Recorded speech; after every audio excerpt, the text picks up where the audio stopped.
Hello, everyone. Let us pray. Father, in Jesus' mighty name, we thank you for this time that we are coming to spend in your presence, in your word. In Jesus' mighty name, even as we open the scriptures, we pray that, Lord, speak to us through the scriptures. And Heavenly Father, give us wisdom through your word. In Jesus' name, amen. Hallelujah. So today I want to speak about the gospel, and my topic for today is what is the gospel? What is the gospel? What is the Bible talking about when it's talking about the gospel? What does it mean? The word gospel means good news. So when the Bible talks about the gospel, it speaks about good news. It is good news or a good story. So the gospel is, as it is talked about in the Bible, is the good story of how Jesus came to save us from sin. That's a summary of what the gospel is.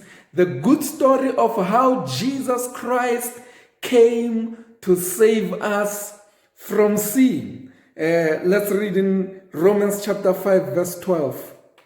Romans chapter 5, verse 12. It says, "Therefore, just as through one man sin entered the world, and death through sin, and thus death spread to all men, because all sinned." So death entered the world through one man, Adam, and death came through sin. It says sin entered the world through one man, through Adam, and death came through sin, and to all men, because all of us have sinned. So what we need to know is that all have sinned. It says somewhere in Romans that all have sinned and fallen short of the glory of God in chapter 3, verse 23. So all of us, everyone is born in sin. And we are born in sin and we live in sin.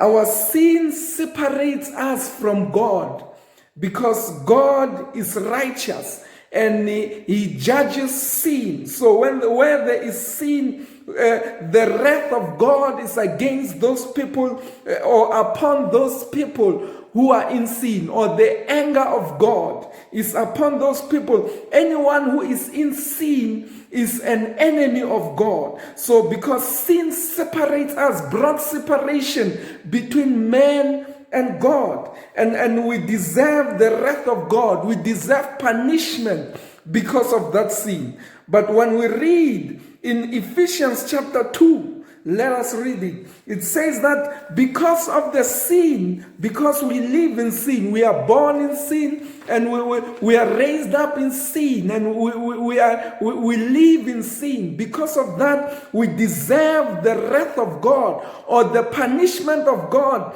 because of our sin. But when you read in Ephesians chapter 2, let us read when you read from verse 3 at the end, the last part of verse 3, he says, "And we were by nature children of wrath, just as others," which means we were children of wrath who deserved the anger, the punishment of God. But verse 4 says, "But God, who is rich in mercy, because of his great love with which he loved us, even when we were dead in trespasses, made us alive together with Christ. By grace you have been saved." So it is by the grace of God. So this tells us that we were in sin and deserved wrath. We were children of wrath. But it says, "But God, through his mercy." So Jesus is what we need to know, what we need to acknowledge is that Jesus is the only one who can save us from sin. He's the perfect Lamb of God who came to take away the sin of the world. When you read in John 1 verse 29, it says, "Behold the Lamb of God who takes away the sin of the world." In the Old Testament, they had to kill lambs or innocent lambs to cover for their sin. But in the New Testament, when Christ came, he came as the ultimate or the perfect Lamb of God, because those sacrifices in the Old Testament were pointing to Christ. Christ. They were a shadow of what was going to happen, or showing what Christ was going to do. So that is why when Jesus came and died, there was no need for any more sacrifices. We are no longer doing sacrifices because Jesus has already died. He is the perfect Lamb of God. He is blameless because they had to look for a blameless lamb. So Jesus qualified to die for our sins because he was blameless. He was without sin. The Bible says he who was without sin, he did not sin, even though he was tempted in every way like us, but he did not sin. So because of that, he qualified to die for our sins. Because he was not born in sin like the rest of us. The rest of us were born by the seed of man, which means we inherited that sin that came through Adam. But Jesus, that is why there was a need for a virgin birth. It says the Holy Spirit just came upon Mary and she conceived. So he was not conceived in sin and he did not live in sin, unlike the rest of us. So because of that, he was blameless, he was perfect, he was sinless, and that's the sacrifice that we needed to cover for our sin. And without Jesus, we are hopeless in our sins and on our way to destruction. We must acknowledge our need for him. Only Jesus can save us, and we must acknowledge that we need him, that it is only him who came to die for our sins and to cover us. This is what the gospel is, that Jesus came to die for our sin. When we were in sin and could not save ourselves, Jesus came to die for us so that he can pay the price for our sin, so that he can bear the punishment of our sin. Let's read in 1 Corinthians chapter 15. I read verse 3 and verse 4. It says, "For I delivered to you first of all that which I also received, that Christ died for our sins according to the scriptures, and that he was buried, and that he rose again the third day according to the scriptures." So Jesus died for our sins, and he was buried, and he rose again on the third day, as the scriptures have said. So Jesus came to die for us, and when he died, the Bible says we are justified through his blood. When he says we are justified, it simply means that God forgives us our sins through the blood of Jesus, and he treats us as if we have never sinned, as if we have been perfect all along. That's what justified means. It means that God forgives us our sins and treats us as if we have never sinned. We thank God for Jesus Christ.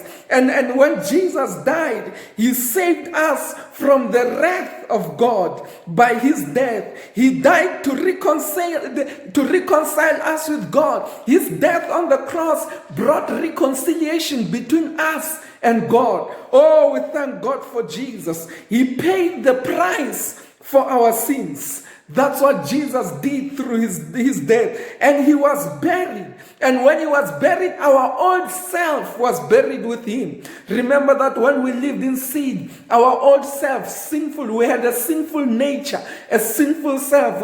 When Jesus was buried, that sinful nature was buried with him. And then he was raised from the dead to make us alive, to give us new life, to give us newness of life. He was raised from the dead on the third day, that we may also be raised on the last day when he comes back. Because Paul says, if Jesus was not raised, then there's no resurrection. No one will be raised. So he was raised so that we can also be raised on the last day, and to give us newness of life. Oh, we thank God. This is the gospel. This is what the gospel is about. And he ascended to heaven and seated at the right hand of the Father. He ascended to the heavens and he was seated at the right hand of the Father, far above all dominion, all principalities, all powers, and every name that can be named. You get that in Ephesians chapter 1, from verse 21 to verse 23, that he's seated at the right right hand. That is the place of total victory and total authority, because now he overcame. He got the victory over sin, victory over death, and he got authority. So he ascended to go and sit at the right hand of the Father, because he finished this work that he came to do. Just before he died, he said, "It is finished," or "It is accomplished. The price is fully paid." So he came to finish the work. When he finished, he went and sat at the right hand of the Father, and all things are under his feet. That's the place of authority. That is why when he left, he told his disciples, "All authority in heaven and on earth has been given unto me. Go therefore and make disciples of all nations." So we make disciples because all authority in heaven and on earth has been given unto Jesus. He is highly exalted and given a name that is above every name, that at the name of Jesus every knee should bow and every tongue confess that Jesus Christ is God or is Lord, to the glory of God the Father. This is what the gospel is about. This is, and not only that, after the ascension, he's in heaven, and he will come back to take his church, that they may be with him. He will come back to take us so that we can be with him forever, to bring final victory over sin. When he comes back, he's bringing final victory over sin and to banish it forever, because now in the world there is still sin. That is why there are still some people who are still bound by sin, and we are preaching the gospel that Jesus can set you free from that sin. And when he comes back, he's coming to bring final victory over sin and to banish sin or kick sin away for good, and to bring glorification, to glorify us. When he says glorification, it means that he's coming to give us glorified bodies, immortal bodies. You read about that in 1 Corinthians chapter 15. He's bringing us glorified or immortal bodies, bodies which will never die again. And that is when we have glorified bodies. Now he is saving us. He's taking us from the presence of sin and bringing a conclusion to our salvation. This is the hope, the blessed hope that the Bible talks about, that we are looking forward to. The blessed hope, when he brings conclusion to our salvation and saves us from the presence of sin. This is what the gospel is about. And when he comes back, he's coming also to bring final judgment on the devil and all his forces, all the demonic world. He's bringing final judgment against them and to take us to be with him forever. And he's also bringing us eternal rewards. He's coming to reward us. This is what the gospel is about. This is what the gospel is about. That's the good story. It is about God forgiving us our sins through Jesus Christ and rewarding us with eternal life in his presence forever. That's what the good news is about. The good story is about. It is about Jesus, that we were in sin and we could not save ourselves. And Jesus came to die for our sins. And he was buried, and he was raised to give us life, and he ascended to heaven, and he's coming back again to take us.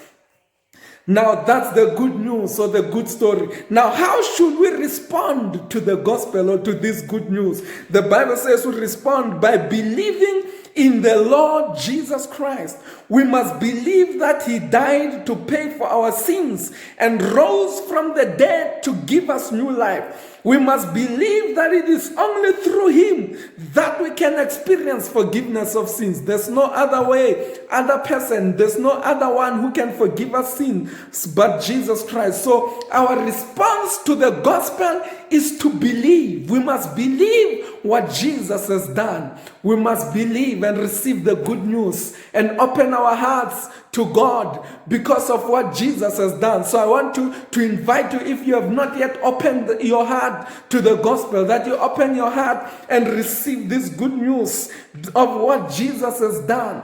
That's how we respond to the gospel, by believing. So that's the main thing that we do. And of course, there are other things after that we can do in response. What are other things? When Peter was asked in Acts chapter 2 verse 37, what should we do? He told them 3 things. He said, repent from your sins, be baptized in water. Water baptism is to bury our past life. And he said, receive the Holy Spirit.